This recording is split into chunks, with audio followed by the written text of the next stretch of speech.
నమస్కారం. మనసున మనసై మూడవ భాగం.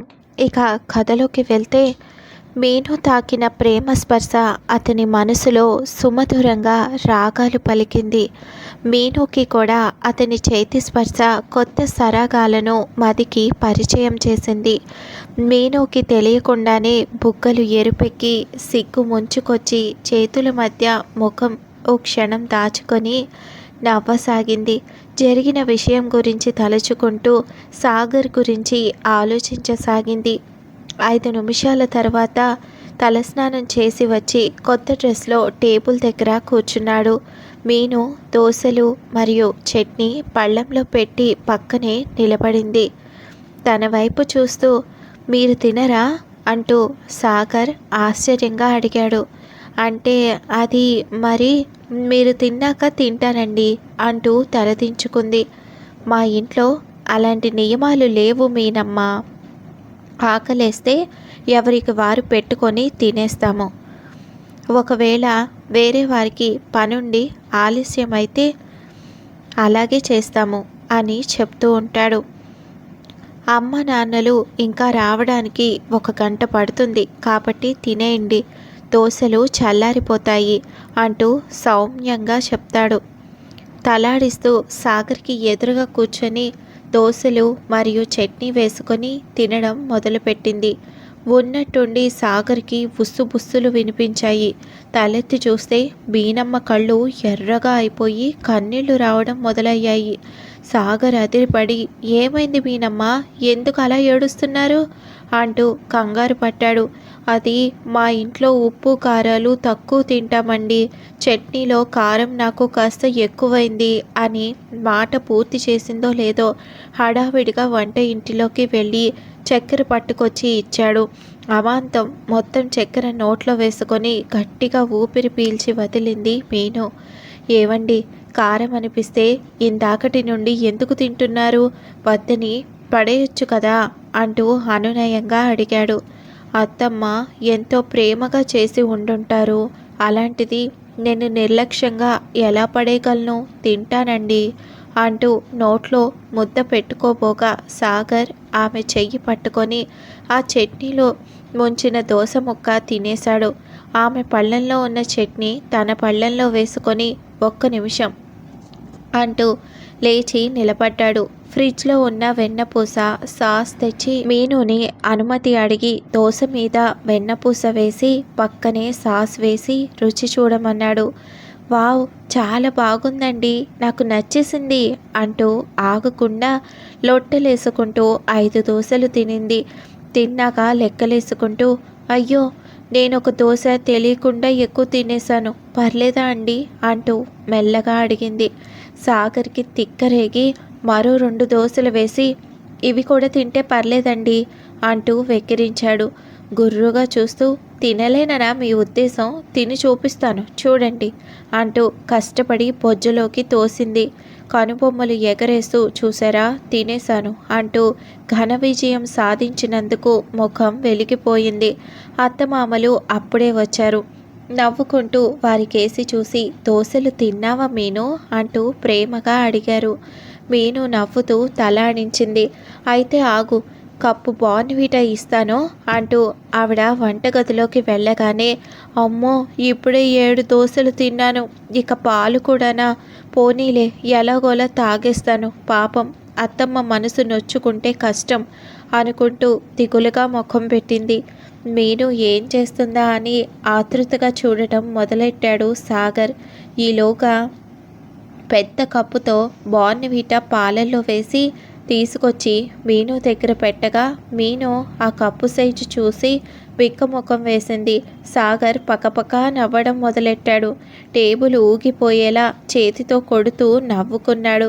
కనకం గారు ఏదో జరిగిందని ఊహించి, మీను ఏమైందిరా అంటూ సాగర్ వైపు కోపంగా చూశారు. మీను, అత్తమ్మ బాగా తిన్నాను, ఆయన ఇంకో 3 వేశారు అంటూ అమాయకంగా తిన్న లెక్క చెప్పింది. ఆవిడ నవ్వాపుకోలేకపోయింది.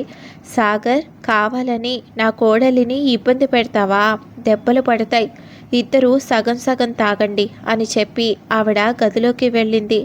వెంటనే మీను సంతోషించి హమ్మయ్య అనుకుంటూ వంటగదిలోకి వెళ్ళి కప్పు తీసుకొచ్చి సరిగ్గా తూచి సగం ఇచ్చింది. సాగర్ తాగుతూ, మీను గారు, ఇవాళ మీకు కాలేజీలో ప్లేస్మెంట్ డ్రైవ్ ఉందన్నారు, మరి వెళ్తున్నారా అంటూ అడిగాడు. మీను నిట్టూర్పు సెగలు విడుస్తూ, లేదండి, పెళ్ళైన అమ్మాయిని నేనేం చేస్తాను వెళ్ళి అంటూ ఏదో చెప్పబోతుండగా, పెళ్ళి అంటే మరో కొత్త బంధం పెనవేసుకోవడం అంతే తప్ప మిమ్మల్ని బందీ చేసి బానిస బ్రతుకు బ్రతకమని కాదు. అసలు పెళ్ళికి ముందు మీరు ఇలానే ఉండేవారా? మీకంటూ వ్యక్తిత్వం లేదా? మా ఇంట్లో మాకు స్వేచ్ఛ ఇచ్చి పెంచుతారు. తప్పు చేయకుండా, ఎవరిని నొప్పించకుండా బాధ్యతగా నడుచుకోవాలి. ఇంతే మాకు చెప్పేది. మీకు కూడా నేను అదే చెబుతున్నాను. మీకు ఇష్టం ఉంటే వెళ్ళి ఉద్యోగం సంపాదించండి. పెళ్ళం బయటకు వెళ్ళకూడదు, నలుగురిలో నవ్వకూడదు, ఉద్యోగం చేయకూడదు. అలాంటి ఇబ్బందులు నాకు లేవు. మీరు ప్రశాంతంగా వెళ్ళి రండి. మీరు ఉద్యోగం చేసుకొని మీ కాళ్ళ మీద మీరు నిలబడి మీ అమ్మ నాన్నలని చూసుకోండి.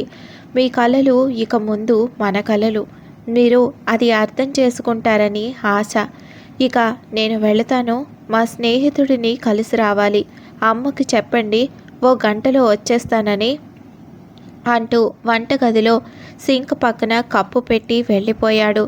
మీను అతను చెప్పిన దానికి చాలా సంతోషిస్తూ, నా భర్త మంచివాడే కాదు, మనసున్న మహారాజు అంటూ ఆనంద బాష్పాలు కారుస్తూ వాళ్ళ గదిలోకి వెళుతుంది.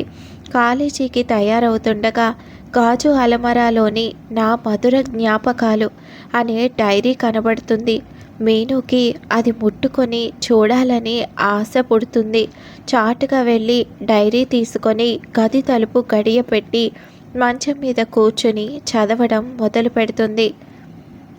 నాలోని భావం నీవాయే, నీలోని భావం నాదాయే, నీ రూపం నా మనసులో నిండి నిన్ను నిత్యం కలవరపరిచే, నా తలుపు అనునిత్యం నీ వెంట నడిచే, ఓ చెలి నిన్ను చేరగా రానా, నీలోనే చేరనా అంటూ మొదటి పేజీ చదివింది.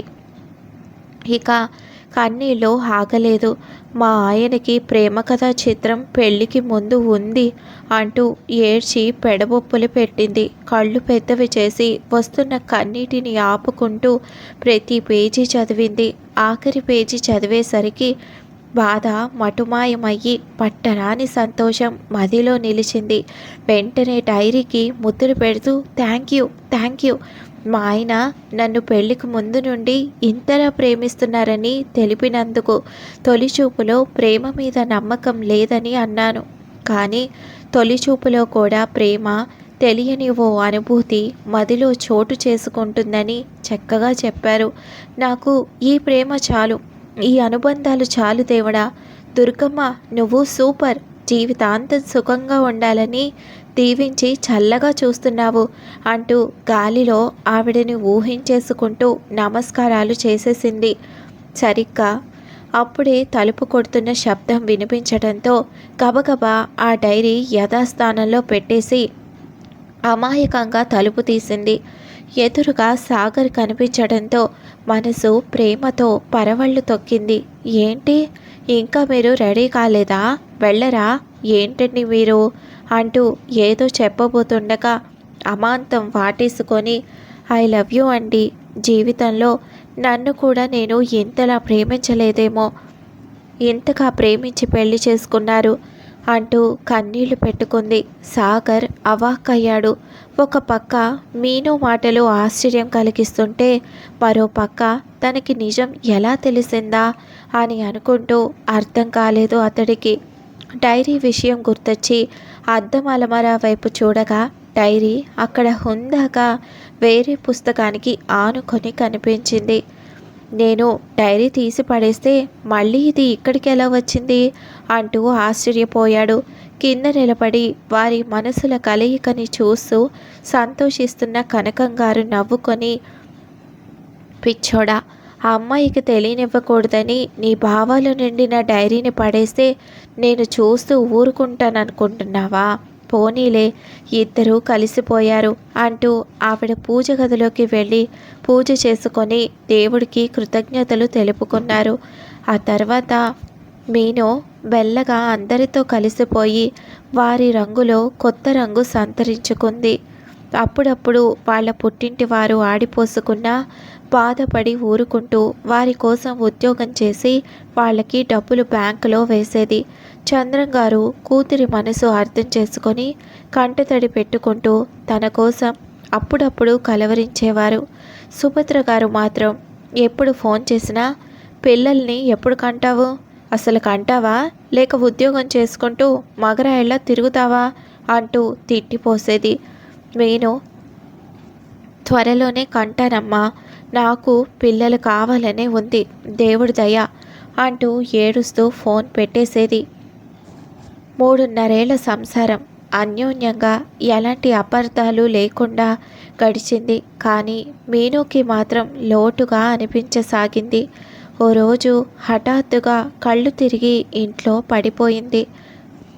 సాగర్, కనకం గారు కంగారు పడిపోయారు. హరిగారు వెంటనే డాక్టర్ని ఇంటికి రప్పించారు. పరీక్షలు చేసి అమ్మాయి గర్భవతి, కాకపోతే మరికొన్ని టెస్టులు చేయాలి అనేసరికి హరిగారు నా కోడలు నన్ను తాతని చేసేస్తుంది అంటూ పట్టలేని సంతోషంతో చంద్రం గారికి కాల్ చేసేసి విషయం చెప్పేశారు.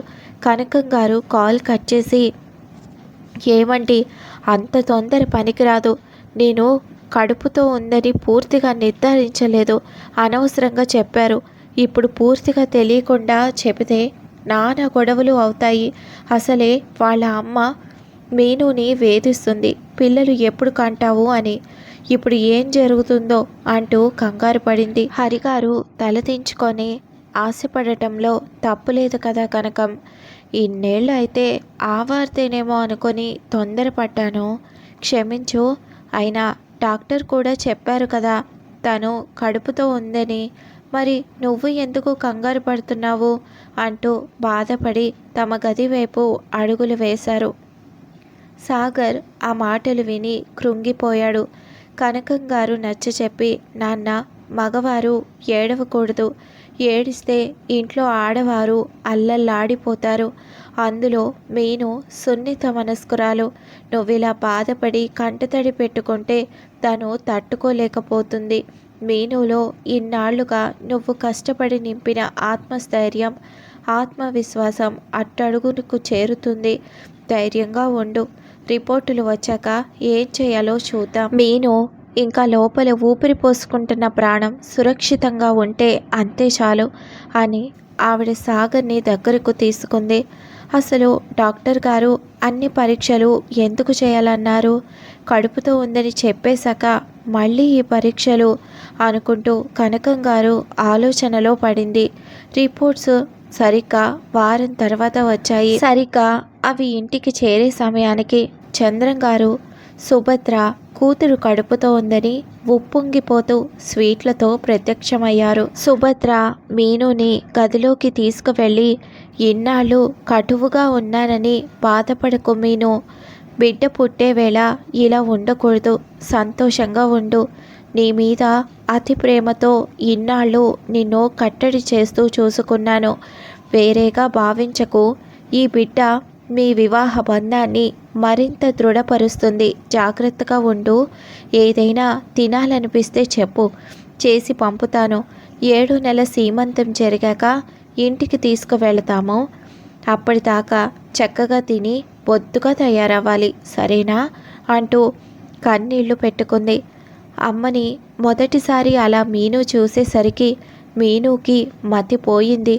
అమ్మ ఇంత ప్రేమగా చూస్తుందా, ఇంత మనసులో ఎలా దాచుకోగలిగింది అంటూ నోరెళ్ళబెట్టింది.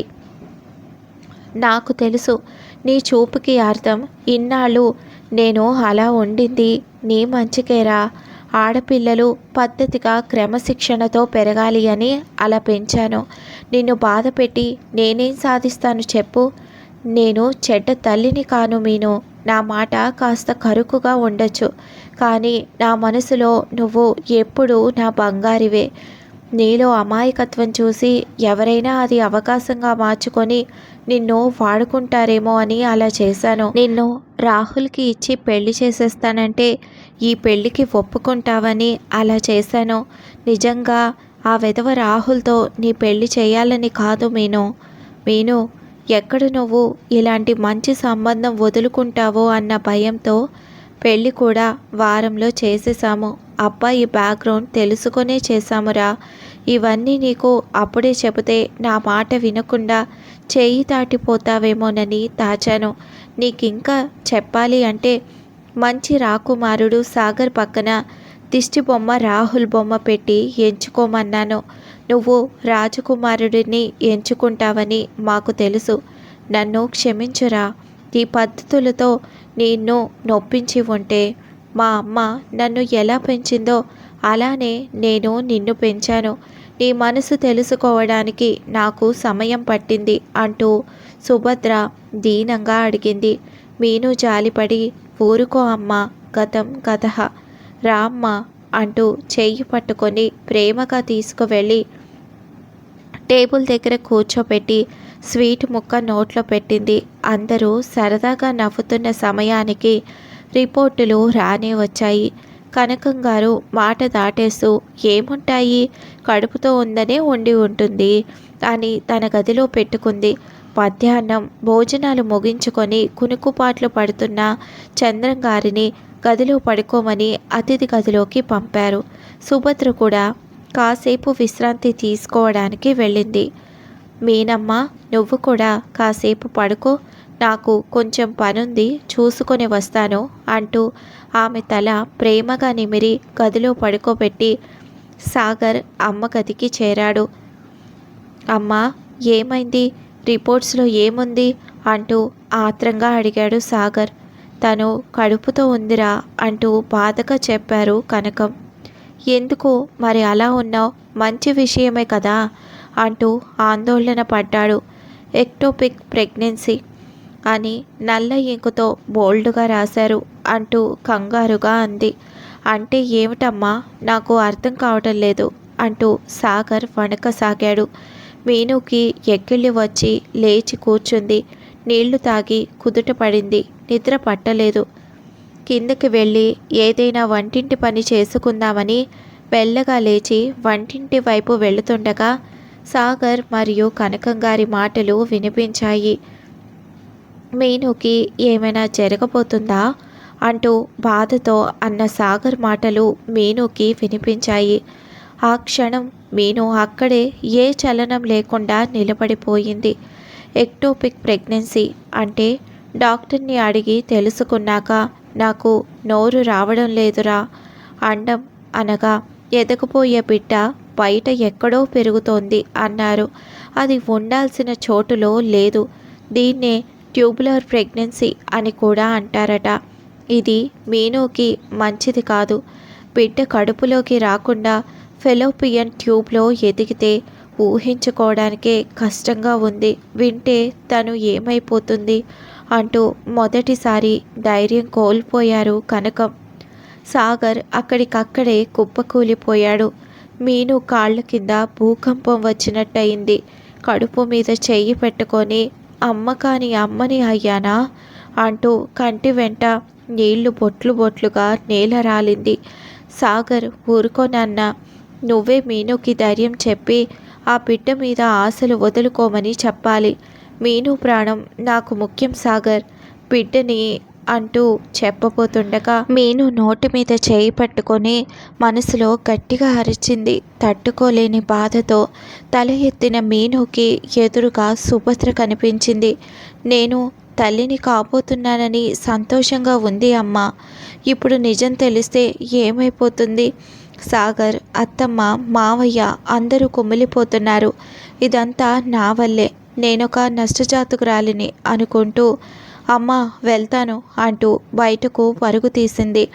ఏమీ అర్థం కాని సుభద్ర కంగారు పడుతూ వెనుకే వెళ్ళింది.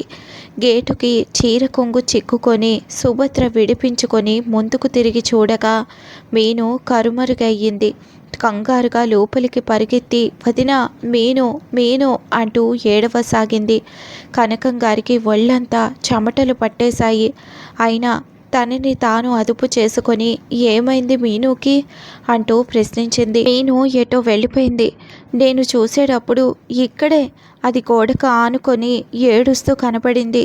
మా అమ్మ ఏదైనా తప్పు చేసుంటే క్షమించండి వదిన, శిక్షించకండి, కడుపుతో ఉంది అంటూ వెక్కిళ్ళు పెట్టి ఏడ్చింది. కనకం గారు అసలు విషయం చెప్పవలసి వచ్చింది.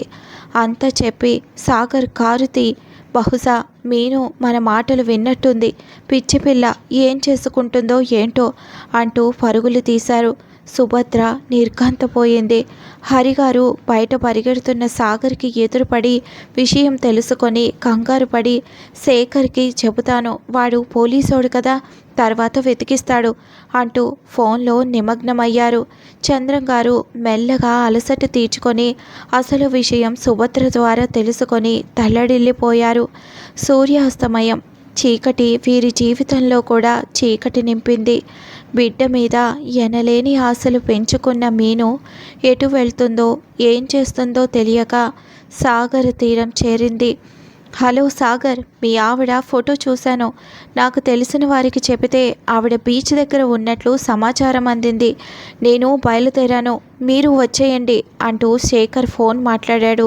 సాగర్ సడన్ బ్రేక్ వేసి ఇంటి దగ్గర కారు ఆపాడు. ఇద్దరు గతం నుండి వర్తమానంలోకి వచ్చారు. ఒకరి ముఖాలు ఒకరు చూసుకుంటూ లోపలికి అడుగుపెట్టారు. ఏవండి, క్షమించండి, నాకు ఈ విషయం తెలుసుకొని మీకు చెప్పలేక వెళ్ళిపోయాను. తెలిస్తే మీరు ఏ నిర్ణయం తీసుకుంటారో అని భయమేసింది.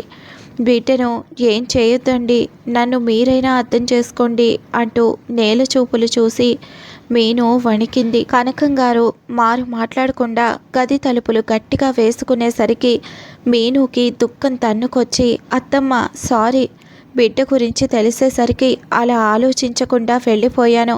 ఒక్కసారి నిన్ను చూడాలని ఉంది అంటూ గట్టిగా ఏడ్చేసింది.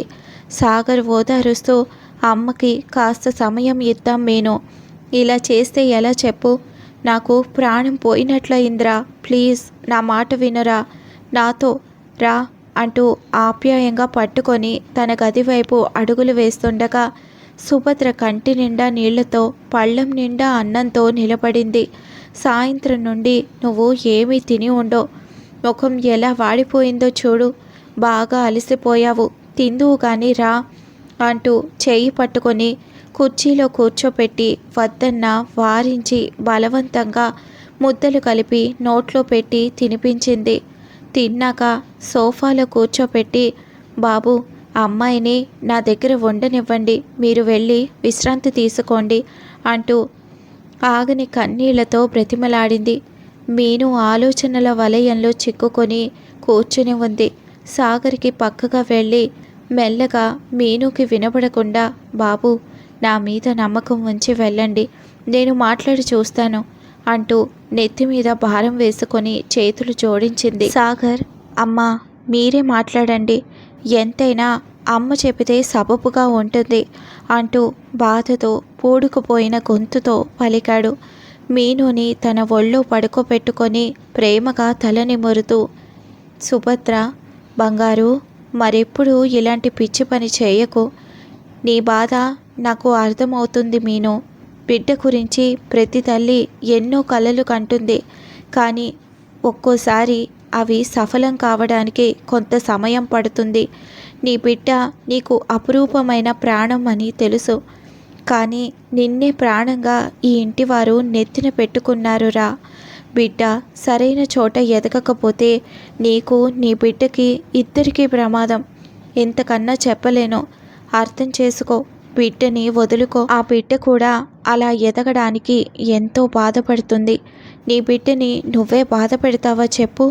మళ్ళీ నీ దగ్గరికి కొత్త రూపంలో ఈసారి సంపూర్ణ ఆరోగ్యంతో వచ్చి చేరుకునే అవకాశం ఇచ్చిన దానివి అవుతావు. బిడ్డని వెళ్ళనివ్వు బంగారం. బిడ్డని నీలో ఇప్పుడు దాచుకొని అనుక్షణం క్షోభపడతావో, లేక ఇప్పుడు తాత్కాలికంగా సాగనంపి మళ్ళీ నీ ఒడిలో సంతోషంగా ఆడుకునేలా చేస్తావో ఆలోచించు తల్లి అంటూ ఓదార్చి విషయం అర్థమయ్యేలా చెప్పింది సుభద్రమ్మ. ఒడిలో గువ్వ పిల్లలా ముడుచుకొని కడుపుని తడుముకుంటూ మౌన పోరాటం చేసింది మీను.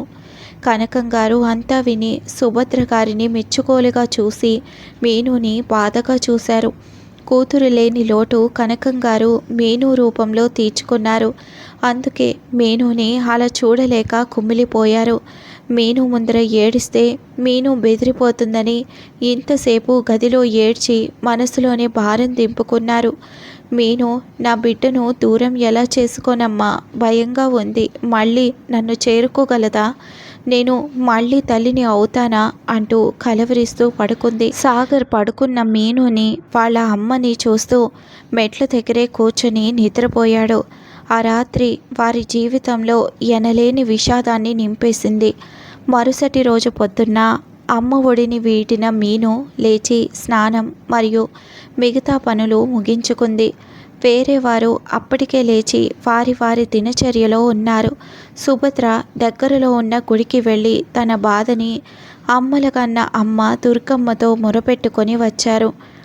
మీను తయారయ్యి దేవుని గది దగ్గరకు చేరి నిర్ణయం తీసుకుంది.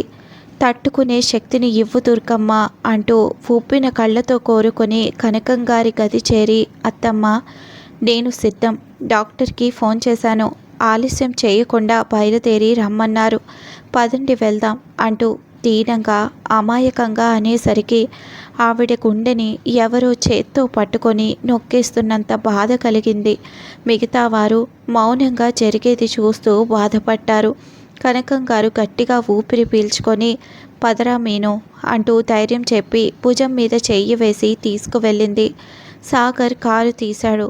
వదిన మీరు వస్తే అంటూ కనకం గారు భారంగా అడిగింది. సుభద్ర తలాడిస్తూ సిద్ధమే వదిన, మన అమ్మాయి కోసం అంటూ ఆవిడ చేతులు పట్టుకొని నమ్మండి, మళ్ళీ మీ ఇంట్లో పిల్లలు అరుపులు కేకలు వినిపిస్తాయి. గుడికి వెళ్ళి దుర్గమ్మకి ముడుపు కట్టి మరీ వచ్చాను, ఆవిడ అన్యాయం చేయదు అంటూ హామీ ఇచ్చి కారెక్కింది. అలా కారు బయలుదేరి ఆసుపత్రి దగ్గర ఆగింది. 4వ భాగం వినడం కోసం తప్పకుండా మన ఈ ఛానల్ని సబ్స్క్రైబ్ చేసుకోండి. రేపు తప్పకుండా 4వ ఎపిసోడ్ ముగింపుని తప్పకుండా పోస్ట్ చేస్తాను. థ్యాంక్స్.